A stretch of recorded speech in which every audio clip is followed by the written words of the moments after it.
Pemirsa, penerbitan peraturan pemerintah pengganti undang-undang atau Perpu Cipta Kerja menuai sorotan banyak pihak. Direktur Pusat Studi Konstitusi Ferry Amsari menyebut penerbitan Perpu Cipta Kerja ini sebagai upaya inkonstitusional karena menentang putusan Mahkamah Konstitusi. Pemerintah mau buru-buru sekali. Menjelang akhir tahun 2022, pemerintah bersiasat dengan menerbitkan Perpu Cipta Kerja atau Omnibus Law untuk menggantikan undang-undang yang sebelumnya dianulir Mahkamah Konstitusi karena dinilai inkonstitusional bersyarat dan diperintahkan untuk diperbaiki.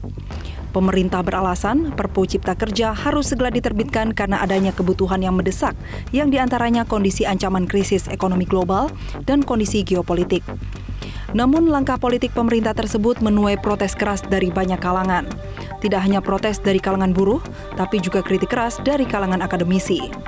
Sejumlah pengamat hukum tata negara menilai pemerintah sedang bersiasat dengan menerbitkan Perpu Cipta Kerja untuk menggantikan Undang-Undang Cipta Kerja yang terancam inkonstitusional permanen karena waktu 2 tahun untuk memperbaiki Undang-Undang Cipta Kerja sesuai putusan MK akan segera berakhir.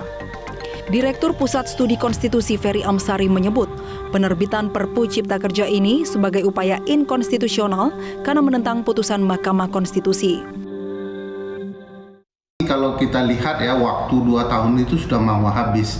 Jadi terang bagi saya Perpu ini adalah upaya untuk mencegah agar Undang-Undang Cipta Kerja tidak inkonstitusional secara permanen karena waktunya mau habis. Ya, kalau memperhatikan putusan MK soal Cipta Kerja ini ya putusan 91/2020, saya yakin seluruh upaya pembentukan Perpu untuk menghidupkan kembali Undang-Undang Cipta Kerja ini adalah upaya inkonstitusional, menentang putusan MK itu. Baik. 9 poin amarnya memerintahkan perbaikan, tidak ada memerintahkan membuat Perpu.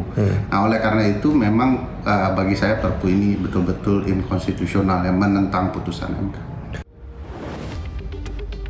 Sementara itu, pengamat juga mencurigai desakan investor yang berkepentingan besar berada di balik terbitnya Perpu Cipta Kerja. Perpu Cipta Kerja ini belum menjawab putusan MK itu. Karena aspek kedua dari yang disyaratkan oleh MK soal partisipasi bermakna tidak terpenuhi. Masih pemerintah mau buru-buru sekali, itikadnya buruk ya menurut saya, karena selain dibentuknya selain dibuat dalam bentuk Perpu, bukan undang-undang yang butuh persetujuan bersama, pasti ada public expose, pasti ada pembahasan, itu langsung Perpu berarti langsung berlaku dan dikeluarkannya di hari kerja terakhir sebelum tutup tahun. Perpu Cipta Kerja dinilai mengabaikan partisipasi dan masukan dari pelbagai kalangan. Pemerintah pun didesak agar mematuhi putusan Mahkamah Konstitusi untuk melakukan perbaikan pasal-pasal yang dinilai bermasalah di dalam Undang-Undang Cipta Kerja, bukannya menerbitkan Perpu seperti sekarang ini. Tim Liputan Metro TV.